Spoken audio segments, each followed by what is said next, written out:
for Cloud. Okay, I've got the chat open in case you need to send me anything while we're conversing. Sure, no worries. Okay. And of course I can edit the crap out of this. So Yep. after the fact. So whatever we need to do, maybe we just do this, and then we know, okay, we got to fix that part. Makes it easier on post. And then let's see. I want there it is. Your really short bio. And that way it gives us more time to chat and for you to storytell, because that's the best way to get to people that you want to get to. Yeah, I agree. Okay, so I'm going to take a sip of tea and then we'll get started. Yeah, I have my tea, Oh, wow. a liter pickle jar. Yeah, you are not messing around. I used to drink that much coffee until I had an ulcer, and my doctor was like, "Don't do that." Don't do that. Don't do coffee. Yeah, yeah. I've switched. So this is now green tea with some ginger, cinnamon, and turmeric. Ah, a bunch of stuff to help boost the immune system as you're going into cold season. Ah, yes. And my housemate is still really, really sick. So it's like, Ah, it's tough. yeah, it's like, I don't know what to do, right? Anyway, enough about that. So we've got Trevor at Crowd Tamers on the screen. It's good. Okay, so starting to record. So today I have Trevor Longino, who has launched 15 startups from $0 to $3 million plus in ARR over the last decade, including Unito.io, GOG.com, Contact.io, and theprizefactory.com. Ooh, that sounds fun. He has launched 50 startups, mentored about 200 more, taught thousands, and taught marketing, branding, growth, and revenue to more than 1,000 startups at accelerators all over Europe and North America. He is the founder of Crowd Tamers, an agency that launches new startups and new products, and is a small-scale angel investor as well. So hello, Trevor. Thanks for Hello. coming and chatting with me today. Thanks, Christine. Good talking. Yeah. So first of all, Crowd Tamers. Why did you decide on Crowd Tamers as a name for your business? Well, so my technical name for my business is Longino Consulting LLC, which is really boring. And I wanted a DBA that was a little more fun. And back when I founded this company 15 years ago, or 16, oh my goodness, 16 years ago, social media was new. Like you still had to have a .edu email address to sign up for Facebook.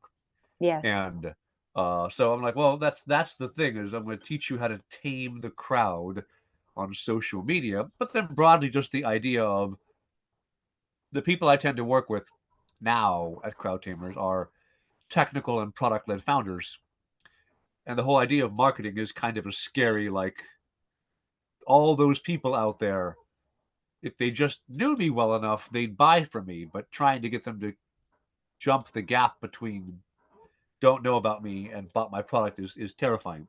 So there's still some idea of kind of getting that unwashed masses who don't buy your product yet, taming them, harnessing that force, and using that to be how you grow your business. Wow, yeah. That really does describe the evolution in a nutshell of how things have come along between the time before Facebook, during Facebook, and now after all of these other things have popped up into our universe here. Yeah. So, yeah. So part of what you do is launch $1 million businesses. Obviously, they're not $1 million businesses when you start with them. So how do you launch a million? Take something that's brand new because you really enjoy working with startups. So how do you launch a $1 million business from a startup? So one of the things that like it's my mission to try and get the word out is figuring out if your business has enough potential to be $1 million business. And most businesses do have that potential. It sounds weird to say, but $1 million business isn't really that big a business. Like most enterprises that have any capacity to scale can hit $1 million. But you have to figure out one before you invest deeply in it. Can it scale to this? And the answer very frequently is not the way you're trying. And so being able to Ah, very quickly say, this is not the right way to go about it, put it down and try a new way is crucial to successfully launching $1 million business. They say that only 1 in 10 startups makes it past 2 or 3 years. And the answer is not because 90% of startups are crap. The answer is rather because 90% of founders didn't have enough time to get past all the bad ideas before they got the one that actually worked. And what Crowd Tamers does, the way we work, is we really quickly and really cheaply iterate on ideas until we find the one that works. And we use a couple different core concepts in how we do a go to market campaign for a client. The first part is we run what I call minimum viable sprints, and they ooh, are basically the tiniest marketing campaign you could possibly execute, but they have a utility. So the usual way someone makes a marketing campaign, you probably know this, Christine. You say, hey, I've got a budget. I'm going to write, maybe if I'm particularly organized, I'll write a plan for the whole thing. But a lot of marketers just shoot from the hip and say, great, I've got a blog post, maybe a press release, some social media posts, some graphics. Maybe I'll throw together a video, shot with my cell phone on selfie, like whatever. And then we'll launch it. Hope it works. hmm, If it does work, awesome. I'm a genius. If it doesn't work, probably the sales team's fault anyway. So like wow, yeah. that I have heard is, those. I have heard absolutely those going on in companies. and Yeah. the problem is you've launched the entire marketing campaign with no idea if it's going to work before you commit to it full time. So you'll put thousands or tens of thousands or hundreds of thousands of dollars into an idea that sounds good on paper, but maybe it sucks. Hmm. Anybody who's gone to business school or marketing school has no doubt seen examples of just awful advertising campaigns that, like, why would anybody have ever done this? The answer is because you didn't validate the idea first with a minimum viable sprint. So minimum viable sprint, very easy idea here. Take advantage of the social media platforms, taming the crowds on there, and Yeah. find an audience who looks like a good fit for you. You can do audience targeting on any of these platforms. And you're going to run an ad that's just text for 48 hours with a $100 ad spend. That's it. And what you do is you try different audiences with the same type of text or one audience with different types of text. And so what you're looking for is what gets engagement. And that's starting the very first part. Like there's no graphics here yet. There's no video. There's nothing fancy All done the here. expensive stuff. Yeah, all the expenses. It's just does this get their interest? And for a level of interest you want to see. So broadly across all of display advertising, which is what you want to do here. You don't want to buy Google ads because they are too, you have to know too much about your audience to have Google ads work. So display ads, that's Meta ads, TikTok ads, Pinterest ads, LinkedIn ads, like these sorts of things. Across all of them, the average click through rate is 1/2 of 1%. Mm, If you can get at least a 1% click through rate, you're already in the top 40% of all ads ever made. And you're not using fancy graphics or animations or videos or any of this. So wow.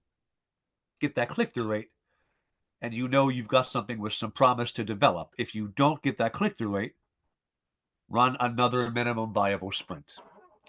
For almost every founder I've worked with, you run 3 or 5 minimum viable sprints with between 3 to 10 ideas in each. Hmm. And then you're going to find the one that works really well. Ah, And so right there, you've knocked out somewhere between 6 and as many as 50 marketing campaigns to find the one that actually has promise. So you fail all the bad ideas for a small amount of money. And then you find the one that works and you go from a minimum viable sprint to a grow to market campaign. Now you're building, if you think of the way you build a campaign, I'm sure you're familiar with the idea of a funnel, Oh, right? absolutely. Yeah. And I detest this for two reasons. One is because Mhm. literally everything that goes into the top of a funnel comes out the bottom, which doesn't make sense because everyone talks about, oh, your funnel loses people at every stage. Well, it's not a funnel, it's a crappy sieve then. Like your metaphor makes no sense. But the other thing is Yeah. a funnel makes it feel like it just happens, right? I put stuff in the top, I get people aware of me, and then they will magically come to the point where they're willing to buy. They'll just drop with gravity into my lap. And that is very much not how it goes. No. I like to think of this as you're building a pyramid. And Okay. then the like any building, the foundation must be solid. The awareness level, people knowing you exist and being interested enough to check you out, to go to your website or whatever your offer is. That's that 1% jump you want to hit. And then you build, once you've got that 1% working, you build a grow to market campaign, which combines ideas of growth hacking and go to market. Growth hacking is iteration, fast development, and moving your way forward. So once you've got text that works, then we work on what's the graphic that works. Once you have the graphic that works, what's the landing page that gets signups?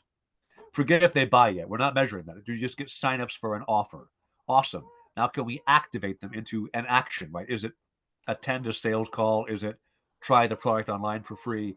Whatever it is, you've got these metrics of success you're building up sequentially. Right. So Layering. you've de-risked everything. You're not Yeah. saying, hey, I built a landing page and everything and launched it all and now it sucks. Ugh. Instead, and also if it sucks, I don't know why. Is it the wrong audience coming to the page? Does the page not do the job? Are they not activating once they've signed up? Are they not buying once they've activated? What's wrong? I don't know. If you build in order, you can see, oh, well, I haven't yet hit the right metric for this stage, so keep trying until I do. Right. And so by going through this very sequential system, the big problem of I have an idea how to make it make $1 million gets broken down into 5 or 6 little problems. Right. And each of those little problems can be solved with discrete steps and with a known successful outcome. And so then you put all this together and it becomes less daunting to say, my idea, how do I bring it to the world? Instead, you go, okay, my idea, how do I find 100,000 people who look like they're all going to care about this one sentence? And that gets way easier, and you build up from there. Fantastic. Wow. Yeah. Taking off, you know, eating an elephant one bite at a time, but also Exactly. breaking it down into its component parts and working on each one of those distinctly, separately to get that precise, so you're not just throwing money into the air and hoping something grabs on, right? And Exactly. especially nowadays, things are not cheap. Advertising's not cheap, doing any of that sort of stuff. Yeah. And to be fully committed into an ad campaign or a marketing campaign without having all of these super important, it's like a grain of sand in an oyster. It's not, if you don't put a pearl in there and then hope it's going to get bigger, it's not the same thing. You have to break it down and work on each one. And I love that because it's so systematized and so easy to get your precise metrics on what is working and what is not working, right? And really finding your audience, finding your market. So I Exactly. love that. I love that. And so that's So what Crowd Tamers, the agency, does. The course I run and teach is the same thing. I work with Founder Institute. I've taught, uh, I just finished my 39th cohort with Founder Institute. So wow. I need to update my bio because I've mentored one on one with about 600 founders by now. And I've taught about 4,000 founders through Founder Institute. Go to market, Phenomenal. marketing, and scale. Yeah. So Yeah. That's I just love that. And that's why I was so interested in getting together with you and talking about this, because what I find is when I find someone whose mind works a totally different way than the masses, and what everyone else is shilling out there, you know, and it when I hear the methodology behind it and everything, it just really resonates for me that this person really has seen something that other people aren't seeing. And what they're seeing, they're putting into practice, and they've got proven results from it. And you've got Yeah. all this time and all of these results behind you. And so it's amazing to me, that I got to find out that you even exist, right? And Well, then thank you. now I want to make sure that as many people as possible in my network, in my field of vision, can enjoy the benefits of all of the work that you've done leading up to where you are now, plus anything else that comes along, anything else that you come up with going forward that you openly share, and help your clients with. So, Yeah, definitely. Well, thank you. That yeah, is, I've had the weird fortune. I have been responsible for the launch of probably around 50 startups. And that's probably an order of magnitude more than most people, absolutely, right? absolutely. I know Even really multimillionaires that haven't dedicated done that founders, many. maybe done 5. Yeah. Yeah, yeah. And that is because I was VP of marketing for a startup accelerator that just launched startups. Their whole value prop was they will get a couple of developers in a room. They'll get a couple of developers in a room, Mm. and they will tell them, look, you code. Whatever you want to code, you code. Every other part of the business will handle. And so we rented, well, we didn't, I wasn't, the CEO, he rented a Quonset hut, which is those like corrugated metal Quonset, like an airplane hangar, Yeah. just off of Orlando's International Airport. And it had no air conditioning in Florida, Oh no no. air conditioning. With the And it was, humidity? Oh, and the humidity was just, we had uh, folding tables like you'd see in school cafeterias, like the faux wood folding tables. We had like 10 of them. Well, two at a time, stacked 10 deep, so 20 total. And then server racks in the back of this Quonset hut, which was with no AC, was terrible for the servers. And then all of the like, and of course, servers are also very, very loud. So just the yes. constant, chainsaw roar of these servers in the back of this open corrugated metal hut. Uh, not, I would, I would not call this the best working environment ever. No. Uh, but had that, and then we would launch a startup a month. Basically, we find a new team, we'd bring them in, we'd say, great, you want to code this thing, we're going to take care of the. We had bookkeepers, we had HR people, we had sales people, we had marketing people, and so just launching and launching and launching and launching. And I was not recruited as their VP of marketing. I was recruited as their copywriter to write press releases and stuff. And about 7 weeks after I joined the company, everybody above me in the marketing team quit. Oh, And so the CEO's like, you're now the director of marketing, Trevor. And I'm like, I don't know anything about this. Like, I have a minor in marketing from my university. And then I went out of university and instantly went into testing video games for Electronic Arts. oh, EA. And They're just up the yeah, for street from EA. me. Yeah. So worked for them. Their Tiburon studios in Orlando, Florida, make all the sports games. So I was Ah, responsible for testing like NASCAR sports. I don't know NASCAR. yeah, NCAA football, I don't know football, American football, of course. yeah. NFL football, don't know that either. Uh, and then cricket, don't know that either. Right? I Oh, was just testing the game, but knew nothing about the rules. And so doing that, and then working 90 plus hours every week because it was a sausage machine of a company, hmm. and got out of that. So basically convinced the CEO of Nextelligence, look, I write 10 to 15 bugs a day. That's copywriting. That's what it is. And I'm Yeah, describing it orderly like it's technical writing. So they yeah. hired me on to be a writer, and then I was in charge of. There were 4 of us at first, and at the end of about 18 months, launching a startup every month, the team was 50.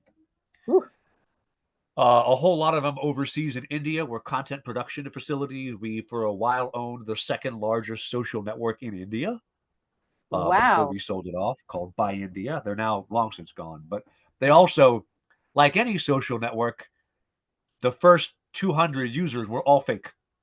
Oh, It was the same 20 Indians who were all writing stuff on each other's profiles in Hindi and Telugu and Marathi, and oh, just having wow. like we had these whole every week we would plan and arrange and organize what the plot lines were amongst the different members of the community, talking with and whatever. But Yeah. it was enough to make when people visited, they went, "Oh, this is active.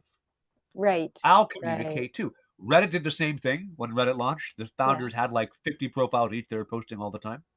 So, yeah, we had every Indian content producer for Buy India had the goal of 200 comments, posts, or interactions every week. Wow. They were just so we had 20 of them. Right? We were doing 4,000 of Oh, these a week, and so people were like, "Oh, look, it's a big community," and then it started to pick up and it got some momentum going. yeah. So like launching all these, I launched a bunch of them just horribly. I didn't know what I was doing, Yeah. and then the only real benefit to having me in charge of doing this marketing was I took good notes Hmm. and I learned by doing a lot wrong what not to do twice. Right. And so then, like my first five that I launched, I basically strangled them in their cribs like a Yeah. someone murdering a baby. It was brutal. But then the later one had a little better chance of success. The Prize Factory came from Nextelligence. Ah, Chamber okay. of E-commerce came from Nextelligence. Buy India came from Nextelligence. So like those all grew and scaled and did quite well. This is back in '06, '07, somewhere around then. The Yeah. Prize Factory for a while, it was you mentioned it sounds fun. What they did was when you have any online chance to win game Okay. or even offline ones. McDonald's has their big Monopoly. Monopoly game every year.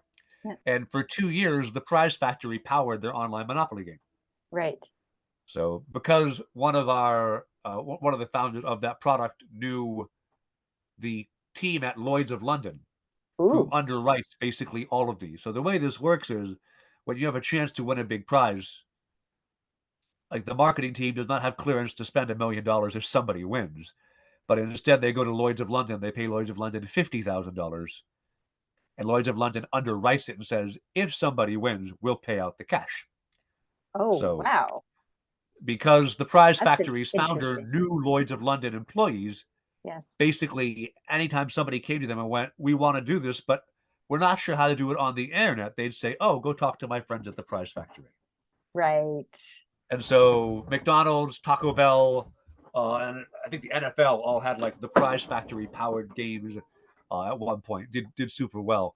Wow. So like those were all successful launchers. I do think the Prize Factory website is technically still up, but it looks very like it was made in 2006 because it was. And Yeah, and I'm not sure that they don't the really company's need. still around anymore.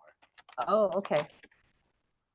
Yeah, it would have Like been I'm quite curious. something because the monopoly is still going. I mean, they just did a big marketing push for it that they've high graded it somehow.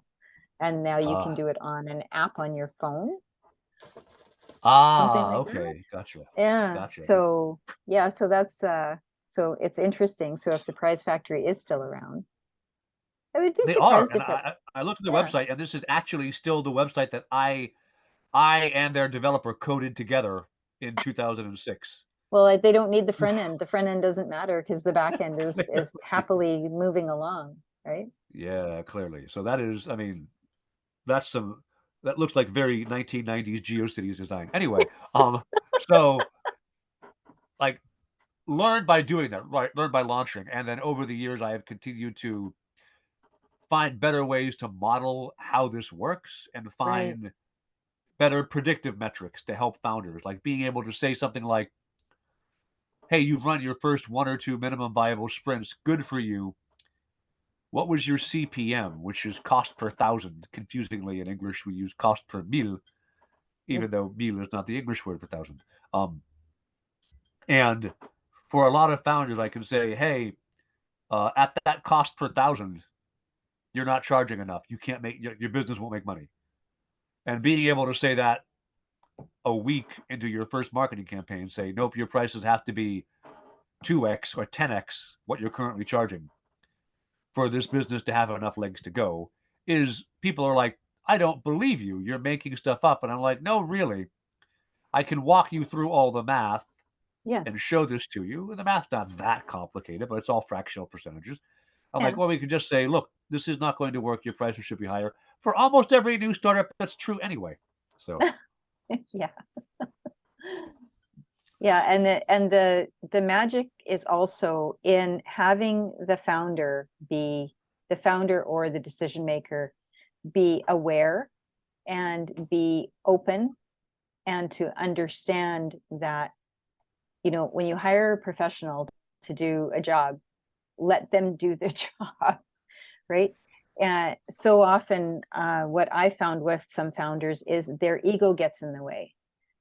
It's my baby, it's my thing, it's my, I know exactly what it is. But yeah, you know exactly what it is to create your baby. That's fine.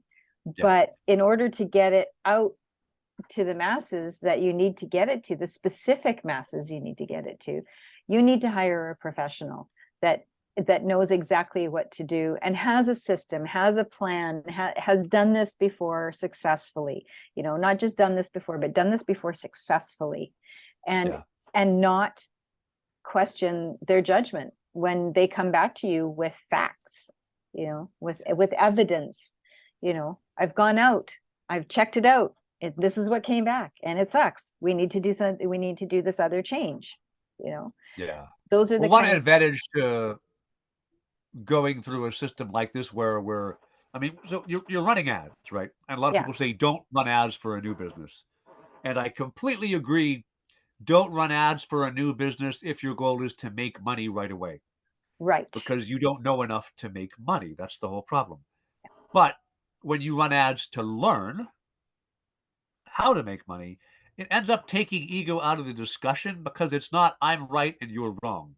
right. It is I'll test anything client asks me to test. I don't care, man, because Yeah, I don't know the right way to launch anything, like the specifics of is it this phrase or this phrase. I don't know.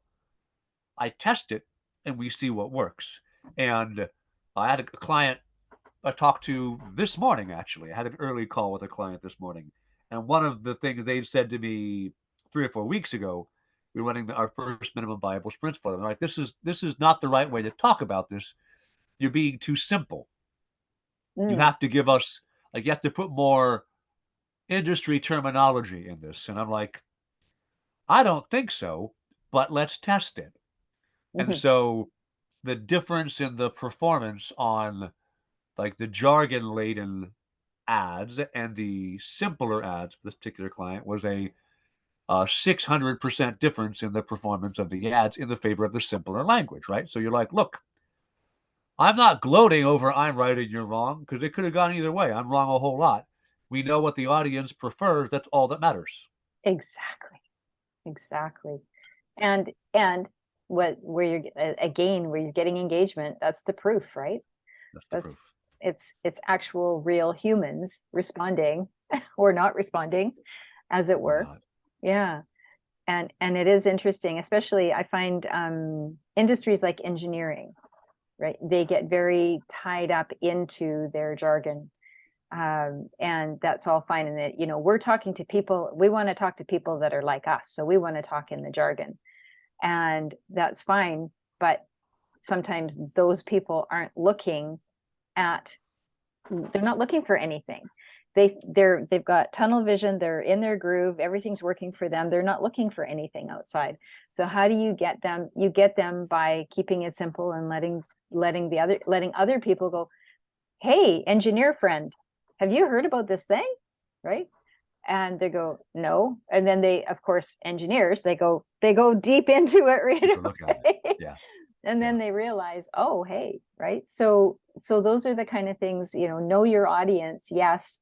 But if you don't know your audience, it it's not just about your audience itself. It's about how to get to them. And some of them, scientists, are the same thing.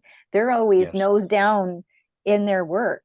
They're not ever looking up and what's happening in the rest of the world at the same time as they're doing that, because they're so focused on their goal. So if there's a new microscope or something that's available, they're not even going to go look for it, because they're just focusing on the do, not the tools. And so it's going to be somebody else coming in and tapping them on the shoulder and saying, hey, here's a new microscope, it's even better, and blah blah blah. and they're like, oh wow, okay, and then and then they keep going. So the big thing is knowing how to get to the people, and sometimes you have to go through other people to get to them. A lot of those very technical people are like, "Oh, marketing blah blah doesn't work on me," and they're wrong. Like we're Yeah. all human, right? They're Oh wrong. yeah. Yep. But the thing is, marketing blah blah of certain types won't work on them. Like I have a book that I use ads to help drive discovery of and sell my book. And the book is like $8.50 or something like that. And it cost me about $85 or maybe $95 to sell a copy of the book, which is obviously not a very positive ROI. But I know 1 in 40-ish people who buys this book is going to reach out and ask to be a client of mine. Like if things work out, everything. So Yeah. clients of mine are worth enough where that trade-off is worth it. But what I don't do, and this has gotten some people to just track me down and be mad at me, I don't have like an 8 email drip sequence after you bought my book with, hey, buy this or hey, I send one email. The book itself has 2 links back to my website, one on the author bio page and one on the very last page. And that is it. So it's not a hard sell. Yeah. And I've had a couple people, one dude in particular, I remember, who found me on LinkedIn. He's like, I like your book, but I'm mad at you because there's no upsell loops. Like there needs to be better upsells here. And I'm like, well, most of my Um, audience is actively turned off by the upsell. Right? If they read the book and they go, this guy knows his stuff, I should talk to him. That's enough. I could probably make some more money if I had more aggressive upsell loops, but given that I work with product and tech led founders who respond to a heavily data driven approach to growing their business, I know my audience enough to not try and sell differently, right? I've worked with some clients who the day didn't matter to them. I yeah. had a client, well, actually, I had a client where for the CEO, the data mattered. And we completely transformed their business, took them from making about $400 a month to making about 40 grand a month in 7 months. Wow. And so tremendous difference. And then they were like, "Oh, we're ready to hire a VP of marketing, a real marketer." And because you're fractional, Trevor, you can't devote your time to us full time. That's fine. And so we had a admittedly fairly ugly ad and landing page combo. That's just it Yeah. worked. It worked. Yeah. We would spend like $25 to close a $400 sale repeatedly, right? Wow. That's a So great ROI. that's a phenomenal ROI. Don't break And it. it was a hardware company, and during the pandemic, they couldn't get more units. So we shifted the product to be a subscription for 90 days and you send it back. And we still kept the price point the same. And people were still buying this 90-day use it and send it back sequence. So it was Oh. working really well. The new VP comes on board. He's like, we're going to make everything look beautiful. Uh, So he did. And it went up about $130 to sell a $400 product. They were still making money, but making substantially less. And he didn't care. He's like, no, no, no. We need to look this way to be a real company. oh And I'm my. like, dude, you've quadrupled your cost per acquisition to Yeah. know real like what is, and maybe at some point in the future you hope that people will like the brand better. Like that doesn't matter, man. You make money now and worry about 5 years from now. 5 years from now, right? People aren't Yeah. going to remember you that far out. So Yeah. sometimes I find that happens, and then that sort of person, that's my sign, like this is not the client for me, right? So I worked with that guy Yeah. for like maybe 6 weeks, then I went, you know what? Peace out. I'm glad I got the company in a good enough position to hire you. I'm done. Bye. Yeah. Yeah. That's the other magic of being in business, and knowing your stuff, knowing when to be able to cut people loose. Firing clients is not a bad thing, especially when things like that happen. That scenario, and things like that happen a lot in business, unfortunately. So, but that's okay because there's so many new startups, and there's more now than there ever has been, and Yeah. like ever. And I can honestly say that with authority.